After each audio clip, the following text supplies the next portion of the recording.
Welcome back to Alaska in one of the greatest wildlife gatherings on the planet. We have right now live brown bears digging right in Katmai National Park. Digging a daybed, looks like. Yes, and we are ready and waiting to bring you them and more fantastic animal images live. We'll bring you all the live action as the largest predators come together in fierce competition. And we'll be exploring the inside of this magnificent glacier. This is Wild Alaska Live.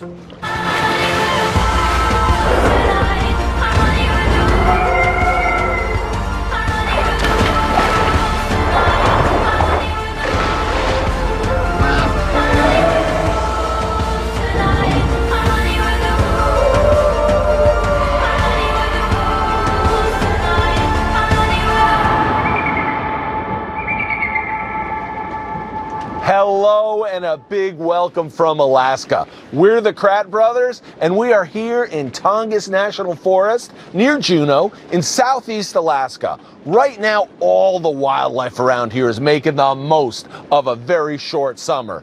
It's a feeding frenzy. Everyone is trying to get their fill, and our live cameras are following all the action. And right now, we even have a mother with 2 cubs prowling around Katmai. Look at that. Wow. That is gorgeous. Those cubs are looking good. Yeah, and mom is heading somewhere. Cubs in tow. Great.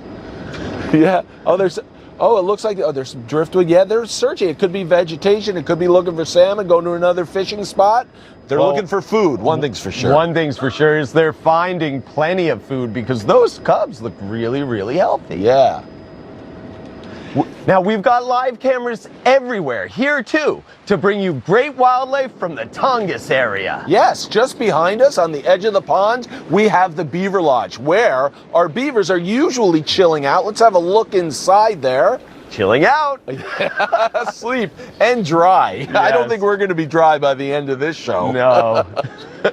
Hey, and we also have live pictures coming in from the Alaskan skies, courtesy of Debbie and Daniel. Those are some of the helicopter images you've been seeing. Of those bears, yep. And oh, there they are. Give us a There's wave. Debbie and Dad. Hey, guys. Oh, what a great landscape behind you there. You know, I cannot get enough of the eagle-eye view you're bringing us. You know, and we were hoping that Steve would also have an eagle-eye view of the glacier today. But things don't always go according to plan in Alaska. What's happening, Steve? That could not be more true. If there's one thing you can guarantee about Alaskan weather, it's that you can't guarantee anything at all. But we have been exploring this glacier from every conceivable angle. We've been above it in a helicopter. I am now below it in a kayak. We've even been inside to find out how this mighty structure of ice connects to the spectacle here in Alaska. Okay, well, here in Alaska, nature is in charge. This whole feast is driven by one animal, the salmon. What they do affects everything. We've got some live images right here, and it's a critical time. Millions of salmon are making their way from the Pacific Ocean to the streams where they were born so that they can breed. Yep, those salmon are gathered. Yep, there's a lot in there, Yeah, and each day we've got more and more salmon arriving here. They're really piling up in the streams as they make their way home. Animals all over Alaska are joining in this summer feast. We got the little brown bear cubs that were dealing with the waves earlier, and there's a wolf waiting for the salmon to come in to a place where he can get them. The wolves are patient. And Liz, hey, we're looking at some fantastic footage you've seen so far, but you've got something new coming up, isn't that right?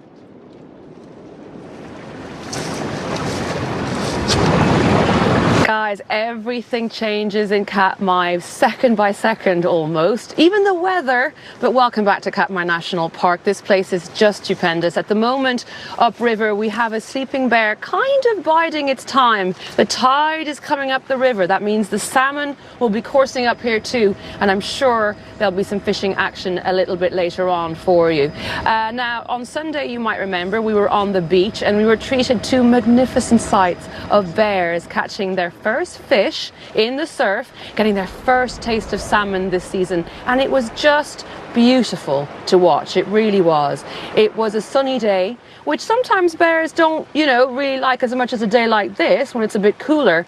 But nevertheless, they were coursing through the rivers, they were splashing through the shallow sandbars where the salmon get a little bit more trapped, so it's easier for them to pin them down with their huge, powerful paws and claws. And I could not believe what I was seeing right before my very eyes.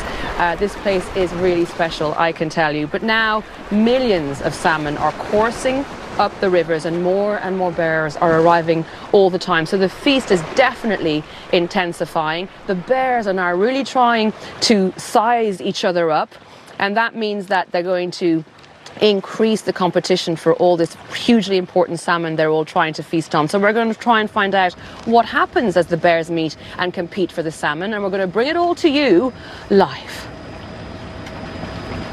Yes, and you are in one of the best brown bear spots in the world, Liz. So as the salmon move upstream, things will really pick up out there. Yeah, we've been absolutely blown away by what we've been seeing here in Alaska over the last few days.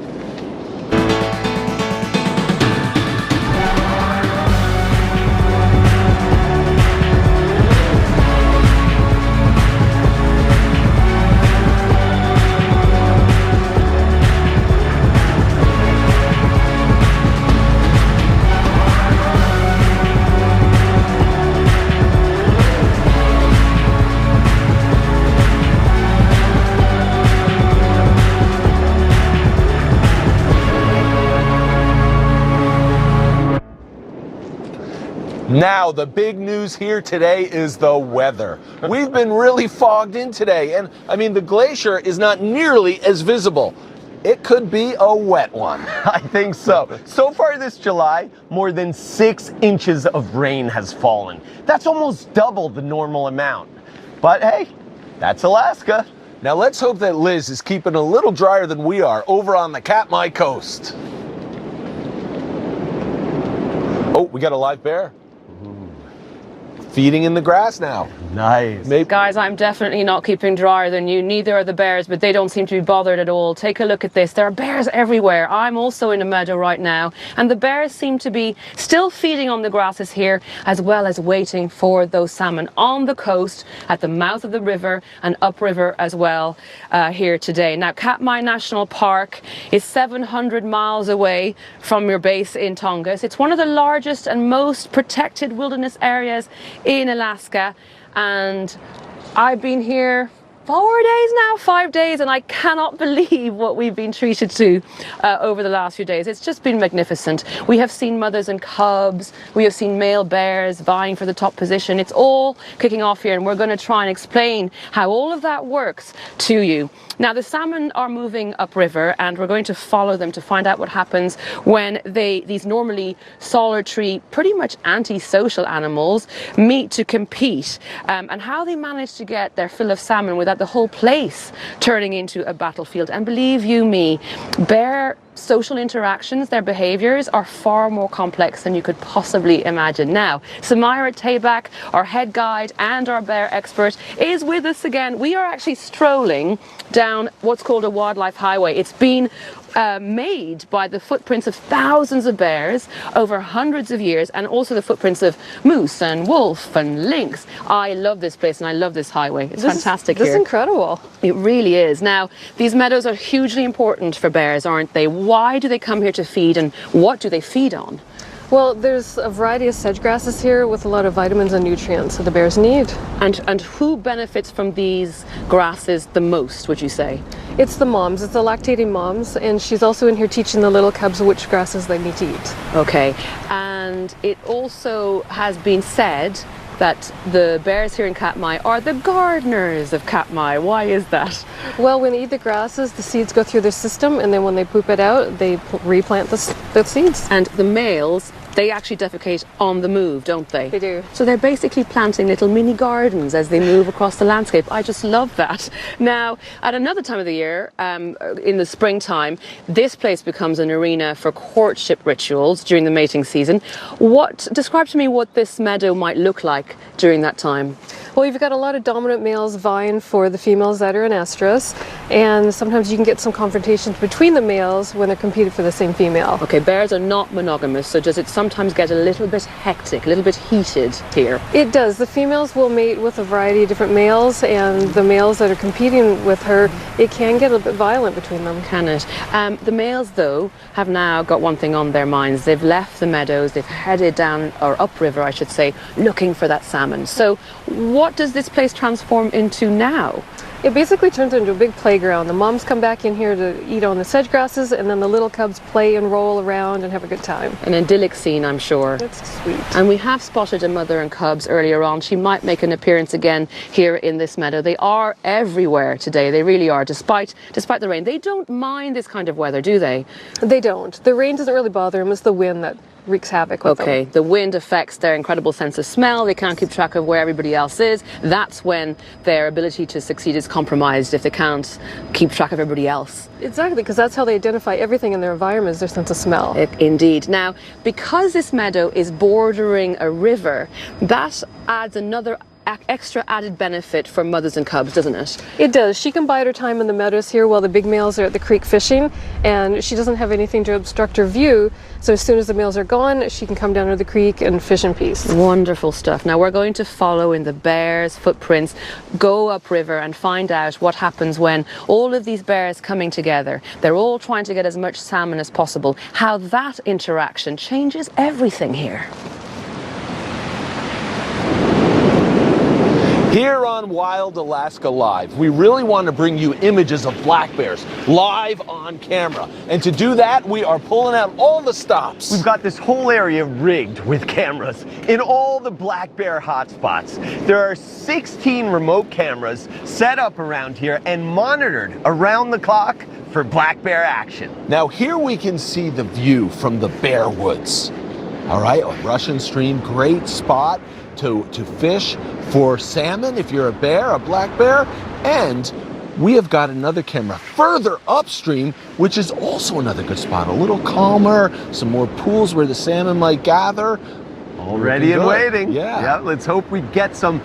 We're really hoping we're going to get us black bears live, but we've already been getting great footage on these cameras. Right here, like this shot of a mother bear fishing. The charge, I love that style of catching salmon. That was really nice. Big one there. Yeah. That's great. And to show we're really throwing everything we've got at getting black bears live on air, we have cameraman Ian hiding right in the black bear meadow.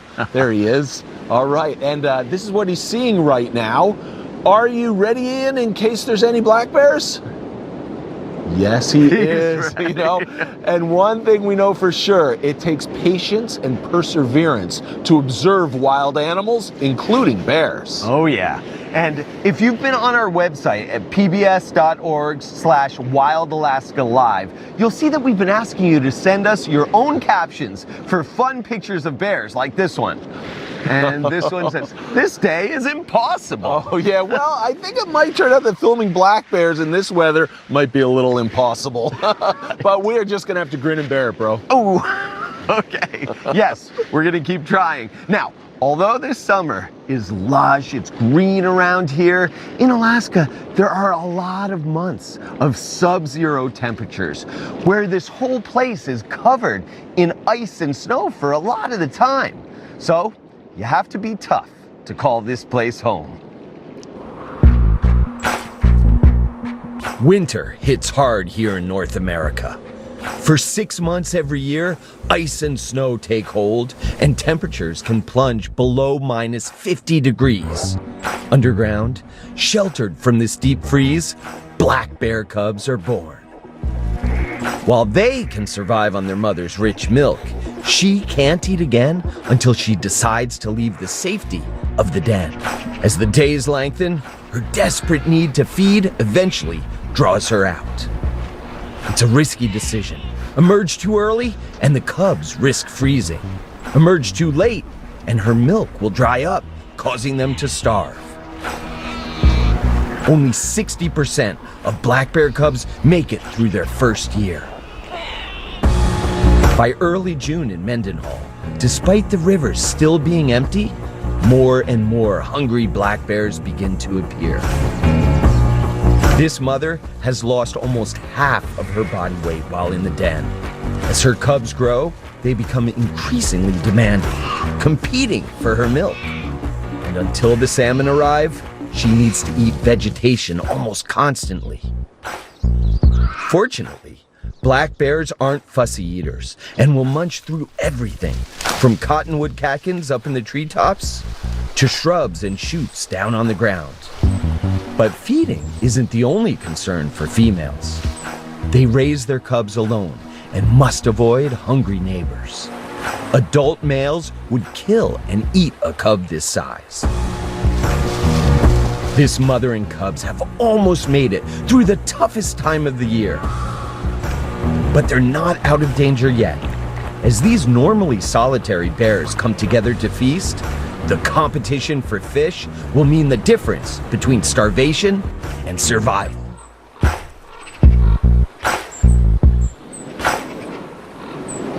Now, check out this amazing shot of a soaring bald eagle. Wow, they Shot- are graceful. That's coming straight from a helicopter. So, flying up in the sky with an eagle right now. That's Wow, impressive. over the treetops. I love that. A few wing beats and then soar away. This is a symbol of Alaskan wilderness right there, flying free like an eagle. Wow. Now, so we are really starting to notice on the ground here that there are a number of black bear families here in Tongass National Forest, and we want to get them to know them a little better. And the man who knows exactly who's who in this forest is Head Ranger John Neary. Welcome back, John. Thanks, guys. Hey, John. So we've got a lot of footage of black bears around here, captured on our cameras. Can you help us figure out who's who? It's my job. Yeah, right. So right here we have some footage of a mother bear taking her cubs across the beaver dam. Do you recognize her? I do. She was around a month ago, quite a bit in the spring with 3 cubs. Looks like she's down to 2 now, but we recognize her really well. She spent a lot of time in the meadow eating vegetation. She has a patch of lighter fur. She on the right does. back Actually, there, she yeah. rubbed her back, and that's been filling in with a little bit of brown underfur. And the cubs just seem to follow her right across that pathway rather than going in the water, They right? like that and- dam, yes. And right by they walked by the glacier. Isn't That's that a classic gorgeous. shot? Yes. Stroll on the beach there. That's That's pretty great. incredible. That's Yeah. great. And now there's this other black bear. She's been feeding in the meadow here, but she seems really nervous. Like we notice she lifts her head up a lot and looks around and doesn't seem really relaxed. That's a young bear. She's maybe only 4 years old. You could say the big ears, her skull hasn't even grown into her ears yet. So she is a bit nervous. She's looking around to see who might be coming in. So that's a sign of the younger adult, those big ears compared Right. to the head shape. Interesting. Right. Now, she was pretty relaxed, but then, well, not really relaxed, kind of nervous, but compared to this, she was relaxed. Because next time we saw her, she was on the run. Look at her go. So bear 153 is chasing this bear out of that territory around the upper stream where you just saw her fishing a little while ago. That's a much bigger bear. Yeah, the one she's chasing. at least twice her size, if Yeah. not more, and a fairly dominant mom. Look what she does here. She comes back out of the woods to reunite with her cubs who are in a tree, takes a little poo, and then goes over across the path. And here come the cubs down the tree looking for her. She's making a couple sounds to Right. Yeah, reunite she's So them. this calling is- them across. Yeah. And this is exactly. the habitat she's trying to maintain for her cubs, and they're feeding them, right? Exactly. With all the That's her primary resources. purpose, is to get those little cubs up to be adults if she can. That's Right. amazing. Yeah, and this And- is a rich place for it. We have the salmon in now, but we also have all that great vegetation earlier. So many black bears, and you know what? Right now, we're seeing black bears here, and we also have a live brown bear over in Katmai. Look at that. That's also looks like a Also, young one, right? taking a break from salmon and eating vegetation. out there, Vegetation right? also. You know, it's amazing how much of the bear's diet really is vegetation. Yeah. People think of the Alaska bear, the iconic Right. picture catching the salmon. Yeah. That happens, but there's a a lot of lower. time they have that head slung low, eating the low. grass like cows. Yes. And that sedge has a lot of protein in it. It does, so it's especially good when for it's younger. It has a lot of good Yeah. protein. All right, now, so With this bear with the 3 cubs, you've shot some footage when she had 4 cubs, Yes. right? And we're wondering what happened to the 4th cub. Do you know? Yeah, that was just a month ago, as we're seeing here now, from our meadow area. She had the 4, she went off into the neighborhoods, and one of them got sick. It died, so she's come back with 3 over the last couple of weeks that we've seen her fishing. 4 cubs is a lot to feed, It is. especially when she's trying to build her own body weight. Exactly. Yeah. 4 is unusual. Usually litters are 1 or 2, sometimes 3, Right, even and really 3, rarely 4. Now, you told us the other day that there are 5 adult bears in this area. Female and bears, 13 yeah. cubs. That's right, cubs of the year. That's a lot, right? That is a lot, and we attribute that to 2 really good berry seasons in 15 and 16. There were a lot of berries out. We were all picking them, including all the people. Okay, right. Enjoying that. Yeah. And the bears did well. They went into the den fat, and the moms could conceive well and nurse those cubs through the winter. Right. So it was a real high production. And now we hope this year the habitat is producing enough to support all of these bears again. Exactly, and that's the pressure on moms. Right. So now where we are in the forest is a great place for black bears to raise their families, but very few animals would have any reason to tackle the glacier, which is what Steve has been trying to do. Yeah, that's absolutely true. You don't find an enormous amount of large animals up on the glacier itself, and it is pretty wet here right now. But this is itself a living thing. The glacier is always moving. And you have to say that when you're down here at the end of it, you feel very, very small, very, very vulnerable. But as I was saying earlier on, we have been doing our best to explore every single inch of this remarkable place. And just last night, I was maybe 1,000 feet up from where I am right now and about to explore the inside of the glacier. So we're up here on the ice, which is the most powerful force of nature right at the heart of this summer feast here in Alaska. For a bit of geography, base camp is just down there behind me, but it might as well be a world away. You can also see that in the summer, this glacier is melting. So it's forming on the surface little ponds and lakes which eventually make their way into rivers which cut across the top of the glacier, searching for a weakness. Water is a very, very persuasive force. And eventually they find a crevasse or a hole and they bury down into it in waterfalls, forming one of these. This is a moulin. It heads all the way down to the bedrock. It's a massive part of what is breaking this glacier apart. And pretty soon I am going to be dangling like a spider on a web right down into the very guts of this glacier. All right, Steve, that glacier sure looks like a challenging place to be. But all that water melting from it is really put to good use by one creature down below. I'm talking about the beaver. Beavers, the largest rodents in North America. These toothy builders have an attitude to match. At just 4 feet long, they're capable of building dams almost half a mile in length. This Herculean effort is to create a safe place for their lodge, which houses up to 6 fluffy kits, and complete with a secret underwater entrance and food stores. Fiercely territorial, they'll think nothing of chasing off a mighty moose that strays too close to their home. The beaver's giant back feet are webbed, and a broad tail is perfect for life in the water. And on land, it keeps its balance while chewing through and taking down 30-foot trees. Right now, with the waterways free of ice, they're stockpiling food and making essential repairs. But as meltwater flows, will their dams hold to keep their lodges safe? We still have great images of brown bears coming in. I'm gonna leave it down in the box while we talk about beavers. We've had another question coming in from PBS Facebook, and Berthina is asking, why do beavers build dams and how do they do it? So I'm heading out to the beaver dam right now to get a closer look. This beaver pond is just behind our headquarters. And now beaver ponds are critical habitat for the beaver for a number of reasons. One, there's like a safety zone against predators. Predators like wolves can't really get a beaver when it's in the safety of the water. Also, lots of plants grow here, aquatic plants that are good summertime food of the beaver. And finally, they put their winter food, branches and things, in larders, in caches under the ice during the winter time. Now here we are at the dam. This is incredible. You can see it's made up of lots and lots of branches. All right, now the beavers go into the surrounding forest and they cut down trees and drag back lots and lots of branches. They pile them up wherever there's rushing water. They pile them up and then they stuff mud in between the spaces. They stuff a whole lot of mud there so that it blocks the water and forms a watertight seal that holds back huge volumes of water.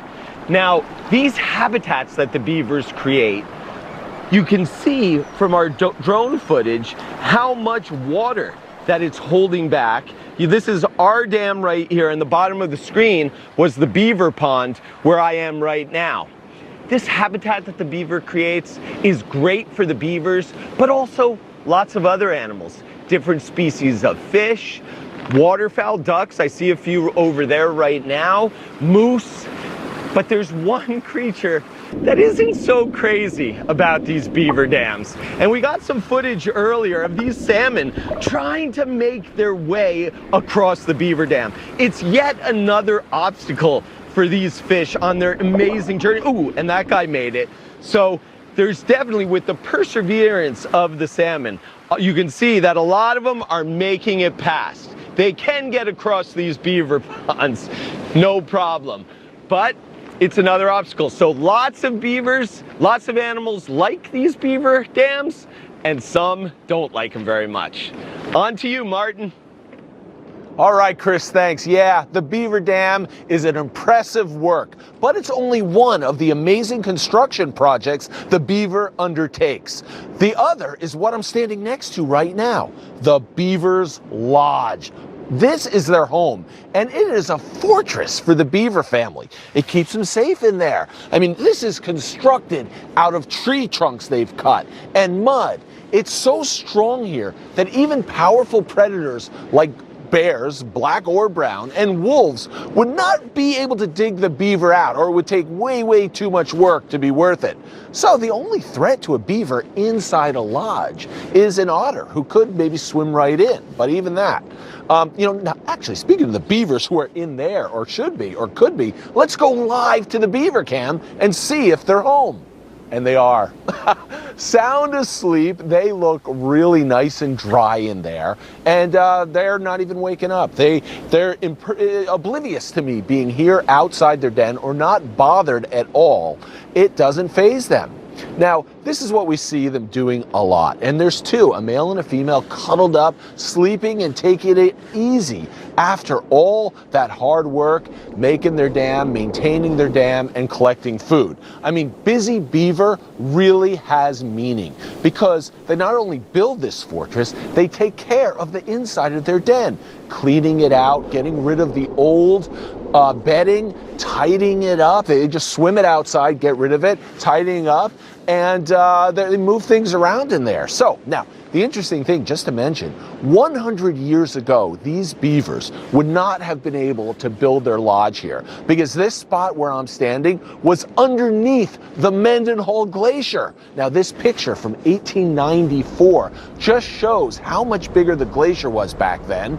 It has retreated nearly 2 miles in the last 100 years, and you can see over the 8 years this footage is time-lapse. It shows the movement of the glacier, how it retreated back to where it is now.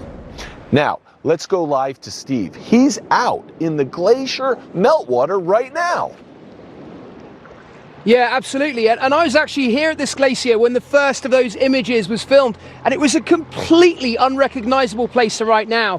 Where I'm sitting now would have been ice maybe 3 years ago. The retreat of the glaciers here is really quite frightening and definitely cause for concern. This where I am right now is the most active part of the glacier, and we have actually filmed calving events in these glaciers just within the last few days.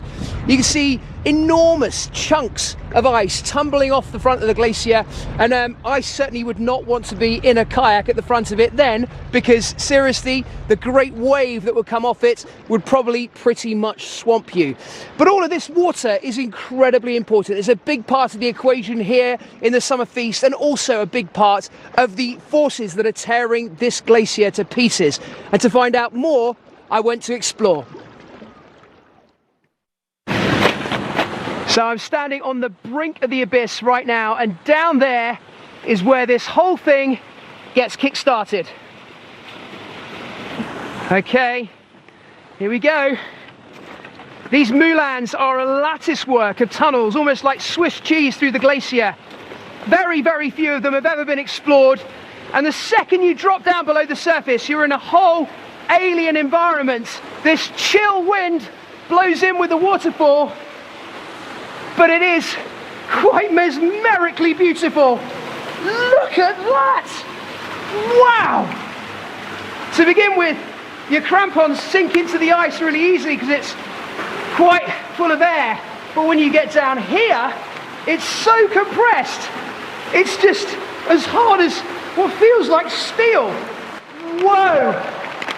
I'm trying to think of something to compare it to, but I really don't think there is any other blue like this in nature. And it sounds obvious, but it's really, really cold down here. Like many degrees colder than above, because you've got this air that's being carried down by the waterfall, which itself is not much above freezing. But the water is cutting its way on through the glacier in several different directions. It looks like it heads on down that way. I can hear the water going that way, thundering off into the distance. And that's probably the way that it heads on. It's absolutely glorious, utterly ethereal in colour. And it's so compressed, the ice down here. I guess it's very much like a cave system, in that once water has started to form a bit of a channel, it then cuts right on down to the bedrock until it gets to a place where it can go no further.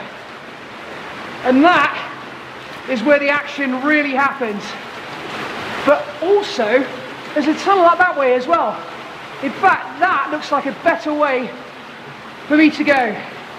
So, next, I think it's time to do a bit of exploring. This is awesome. To any lover of wild places and wild things, I think Alaska is one of the most special places in the entire world. It is so ripe for exploration. You know, there are endless tunnels inside there that no one will ever see. And enormous amounts of wilderness where you find unbelievable wildlife. And our helicopter is picking up some of it right now. We're looking down from the sky onto fabulous images of brown bears strolling here through the grass. This is up at Katmai National Park, which is a fabulous place for wildlife, and our Liz is lucky enough to be living up there.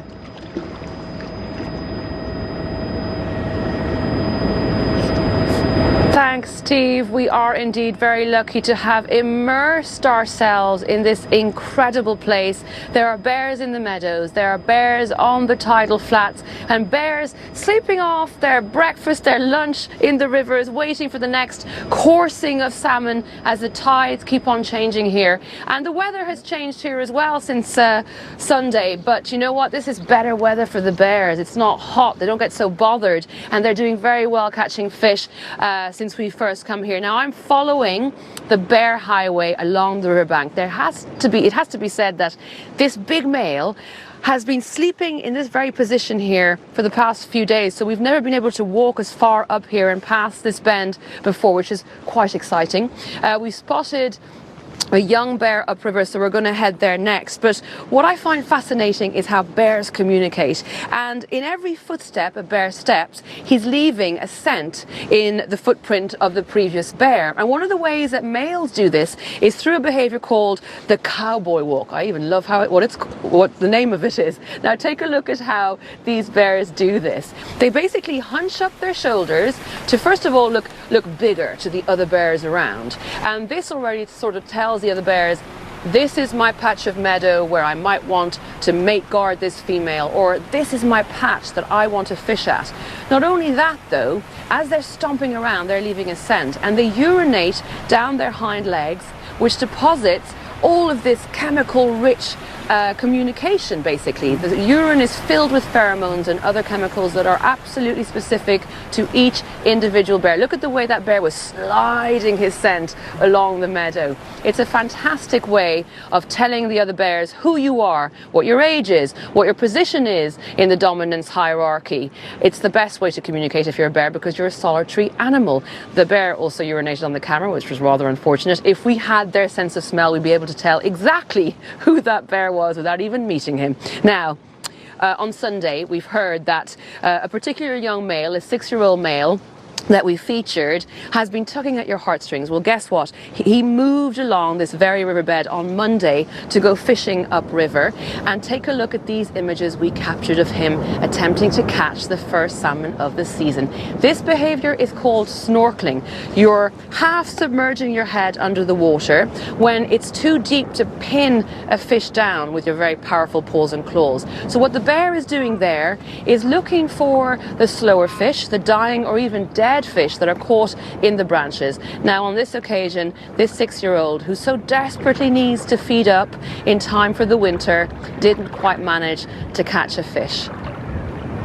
It's still a beautiful thing to watch though in the afternoon light. Now a little bit later on that day, the tide had changed and we caught up with him again. One of our wildlife cameramen, Mark, caught up with him and he filmed a different fishing technique that our 6-year-old has been adopting. Now this time it's in the shallows, as you can see, that he might get an opportunity to catch a salmon. Look at that. The minute our 6-year-old turned a corner, this wolf that was snoozing sort of sat up immediately and was extremely alert. Look at how close the bear and the wolf are. That's incredible. So our 6-year-old looks all sprightly. He's excited because he can already see that there are salmon in the shallows. The wolf is looking at him intently and off he goes. And this method is more of a dash and grab type of behavior, but the wolf is really keen to see whether any scraps might be left behind if the bear is successful. So he has an attempt. Look at that, the dash and grab. He grabs it in his mouth. He's pawing it. He loses it, and then he catches it again. Now, as a 6-year-old, he is subordinate to a lot of the bigger bears here, so he'll very wisely take it away to enjoy the meal. Now, what you didn't see after that is the wolf tried to scavenge any leftovers. There was nothing left. This 6-year-old ate everything. And guess what? We've just got word that Mark, our wildlife cameraman, has got images of our 6-year-old live for you. I'm so delighted to hear that he's upriver, and I think he's fishing again. So you might be able to see him in action, treated to another wonderful scene of bears fishing for salmon. They're so adept, they're so good at this. They've got huge, powerful paws and claws that can be as long as 10 centimeters to really grab those fish. He's out of the water again. But what we're going to do is head up that way and see how he's getting on. So far you've been treated to 2 fishing techniques by our little 6-year-old. But what do the other bears, what other techniques do the other bears employ here? At this time of year, as brown bears gather at rivers across Alaska, competition for the best fishing spots is fierce.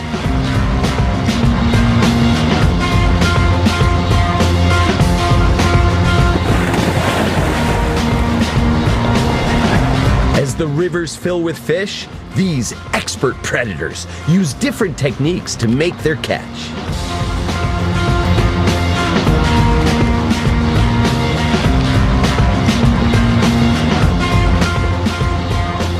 In shallow water, they'll use their speed to run and jump to ambush fish, pinning them with their giant claws. Or stand on hind legs, scanning the water to get a view from above. And as rivers deepen, some will swim out to dive for their dinner, even kicking up injured or dead fish from the bottom.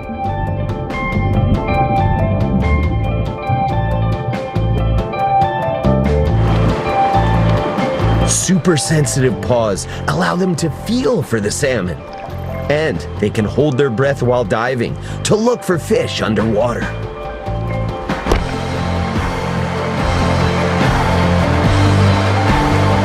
Some bears will master multiple techniques, while others will stick to one that works. And some won't fish at all, simply sitting back and waiting for the leftovers. Whatever the conditions, when salmon are making their run, they're facing one of the most versatile hunters on the planet.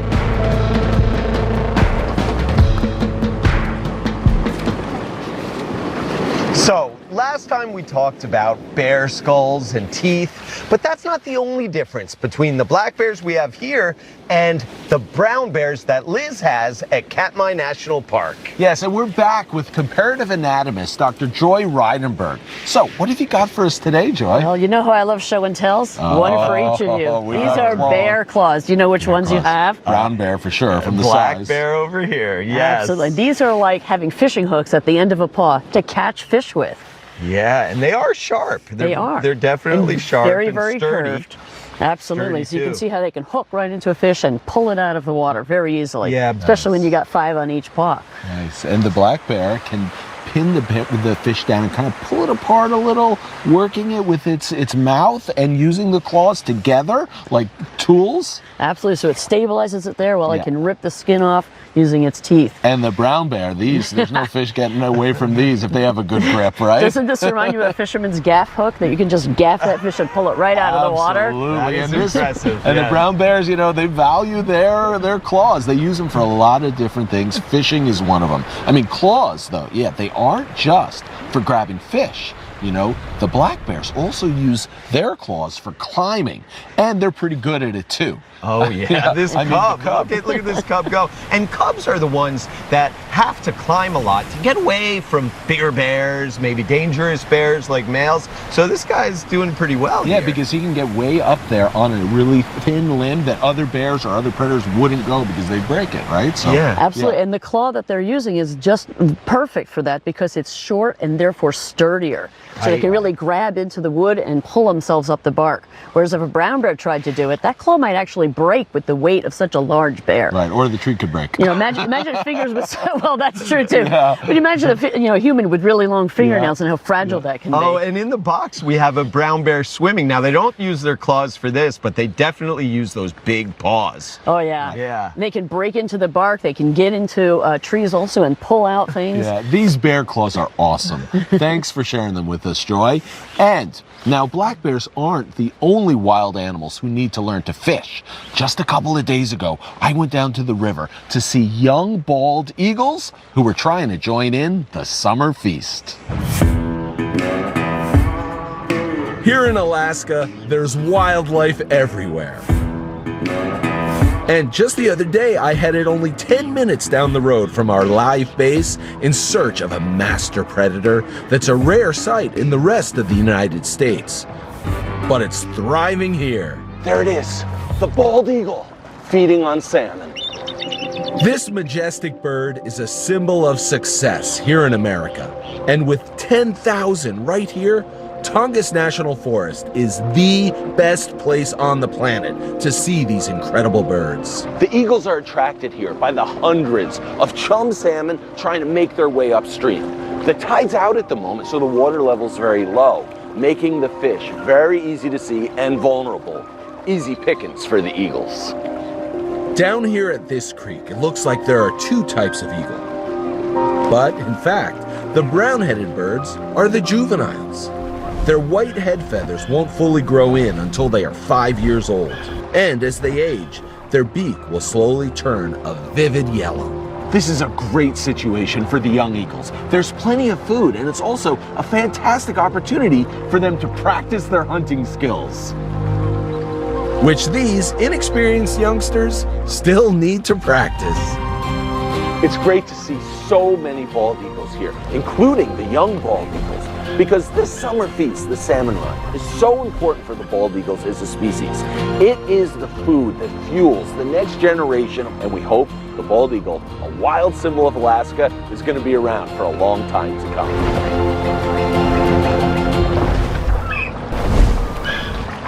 That's awesome, Martin. Yeah. Oh, yeah. Hey, and you know, we still have Scrawny fishing over in Katmai, so we're going to keep an eye on him for sure. Oh yeah, and there's no doubt that while those young bears and young eagles don't yet have all the skills they need to be really successful hunters, they definitely have the equipment of a serious predator. Yeah. So Pam on PBS Facebook would like to know how sharp an eagle's talons are. Oh, well, all right, let's see. Because this is an eagle talon, and let's see how sharp it is, Chris. Oh yeah, I'll check it out here. Oh, definitely sharp. It's sharper than the bear claws. Yeah, sure. for sure. And very good at piercing those fish, and so much so that they can get their hooks in and then fly off with the fish. It doesn't even slip out of their hands. Look, Scrawny's still roaming around. Okay, now let's take a look at the talons in action. We've got the bald eagle. All right, so there's the fish. And now the ball, that's a pretty big fish for that eagle. They can't swallow it whole. So using the talons, they can manipulate it and can also carry it, flying away. That slippery fish is not falling. That's amazing, yeah. We've also been watching a bald eagle nest, which is just up the coast from here. And we have a 7-week-old chick. And he's been being fed by his parents. Yeah, his parents brought in a fish. We don't know if that's mom or dad, but one of them brought this fish and just got to make the transfer. That can be a little... It's not a salmon, but whoa, straight down the hatch. Yeah, nice. That's a good meal for that growing eagle chick. Now, these parents must have been really great about bringing in the food. You know, it does take both the mother and the father working hard to feed a chick, and this pair is doing a great job so far. They sure are. All right, now let's see some live eagle. We might have some live eagle coming in. Nope, not coming in. Oh, yes, we do. Oh, Here. yeah, there's the immature one. Yes, that's that nice. looks like a Katmai, and these eagles are all over, you know.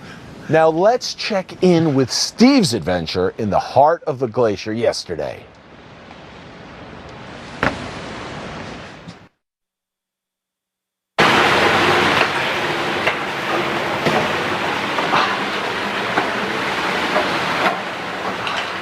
I love the way that the water's sculpted the walls of this cave. There are these kind of scallop markings running down the length of it. And the thing that reminds you of quite what is so special about this place is the ice itself. Although, you know, it's very, very blue. When you look at one particular chunk of ice, it's see-through, it's like glass. And the reason for that is that this fell as snow on the ice fields above us 250, maybe 300 years ago. And over that time, it's been squeezed down into this solid chunk of ice. Sometimes, if you take particularly ancient ice and you put a lump of it into your drink, it starts to fizz with the gas, the air that's been held inside it for hundreds of years. All right, let's push on and see what we've got beyond you. I'm gonna have to squeeze past you, sorry.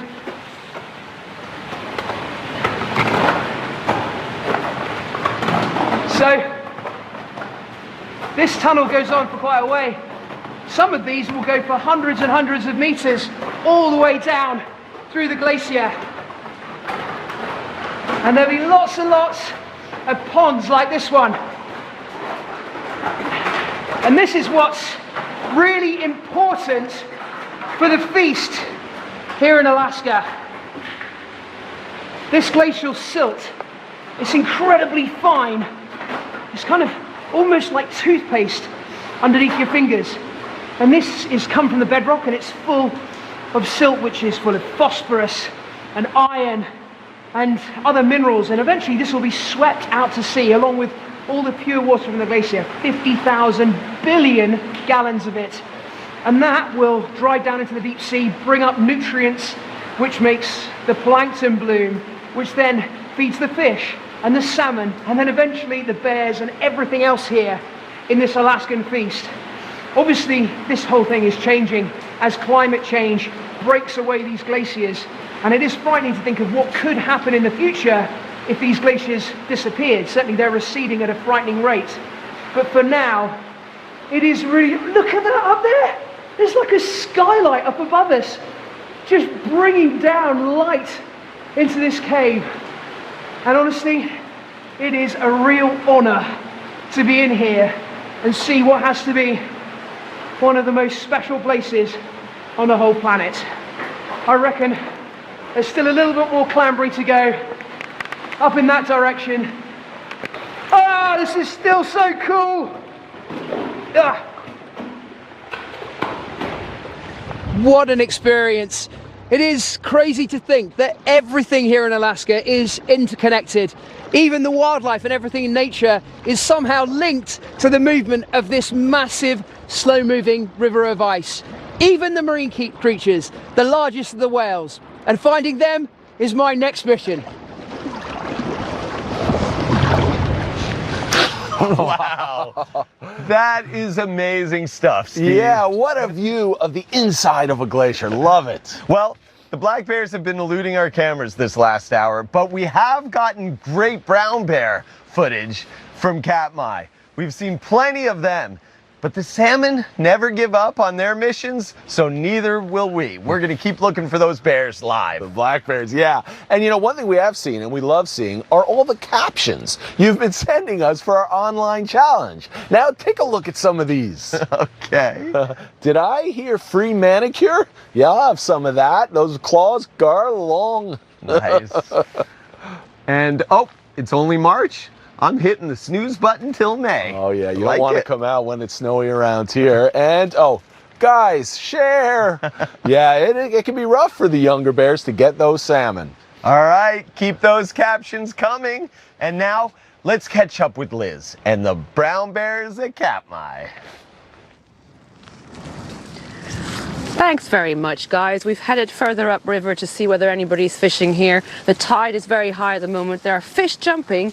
There's a brown bear walking on the bank of the river opposite us. There's another brown bear behind us having a little sleep in its daybed. They dig them out to make enough room for the big fat bellies, don't they? And then they flop down and digest their dinner. Nobody's fishing right now, but one thing is for sure, bears are coming down from the mountains, more and more of them. Take a look at this shot that Daniel got for us a few days ago from his helicopter. A bear moving down river using the rapids to help himself. It's a really joyful scene. As he's moving down river, he's trying to catch fish. There, he is belly flopping. He's trying to stun the fish to stop them from swimming so he can catch them. But he also looks like he's having an awful lot of fun. And then he uses those rapids to move down river. Also snorkeling while he does that, right? So he's submerging half his face down, looking for those slower fish caught in the branches. Basically, he's using every opportunity that he can while he's moving down to the coast to catch the all-important salmon. It's the most joyful scene. You cannot tell me that bear isn't having fun, Samira. Oh, he's having a great time. Now, this bear that we've been following is crossing the river to the shallow sandbars when the tide is out. He might start fishing at any second. There aren't too many bears around here right now, but as the salmon run heats up, every bear is very conscious of the other bears around, right? The hierarchy, the fishing hierarchy is beginning to form. So how does that work? What dictates where the best fish are going to be? Well, the tides basically, from low tide, when the tide starts coming in, it starts pushing the schools of fish in. And the fresh fish will be at the mouth of the creek, and then the spawning fish will be further up. So what's the pecking order then? Who's at the top, who's at the bottom? Oh, the dominant bears definitely get the mouth of the creek. They're more dominant. And then the subadult, which is the 8 to 10-year-olds, and then the mums with the older cubs, and then juveniles and the mums with the spring cubs will be further up. Okay, now we spotted 2 males, as you can see there, sort of vying for the best fishing spots. Does it always have to get quite heated like that, kind of almost physical conflict to secure the best position? Well, bears don't want to risk getting hurt, so it'll be a lot of body language, a lot of growling, a lot of mouthing. They tend not to make contact unless necessary. Okay, one thing's for sure is the hierarchical position that you secure is super important. Research has shown that no matter how many fish are in the river, it's your position in that ranking that's going to dictate how successful you're going to be. So it makes me think about this female that you guys saw on our show on Sunday with 3 cubs. You know, she's got to feed 3 cubs as well as feeding herself. So it's a bit of a trade-off between getting the best position to get the best fish, but also not getting too close to the big males. Exactly. She wants to be out at the mouth where the fresh fish are, but with all those males she can't, so she has to spend her time fishing further up the creek. Indeed, and she also has to teach her cubs to fish. Now, they just want to play. They're 2.5. She's snorkeling there, hoping that this one will get off that branch and get in the water and mimic her. At this stage, those cubs don't know how to snorkel, but they'll mimic mum. They don't know what they're looking for, and eventually, you know, the light bulb will light and they'll go, oh, I'm looking down underwater to find the fish. It's a beautiful thing to watch them teaching their cubs. Well, that's it from us from Katmai for today. Join us on Sunday. We're going to find out who the top male is here at this patch of the river, but also what happens when bears and wolves come together. See you soon. Wow, wolves and bears competing for salmon. I'd love to see that. Yes. Well, right now, after the show, we'll be on Facebook Live answering all your questions. But check out what's here next week. We venture into the last frontier to search for the biggest predators of Alaska's summer feast. See how our amazing Alaskan creatures are doing as the feeding frenzy reaches its peak. And we will attempt to bring you up close to one of America's most elusive icons. Wow, whales and wolves. I can't wait. It's going to be awesome. We'll see you on Sunday night. Goodbye, and keep on creature creature adventuring. Hello from the children of planet Earth. Human beings are a curious bunch. What are we going to see when we get really close? Wow. Oh my God, absolutely spectacular. We are at a remarkable moment. We're going farther than any exploration ever has.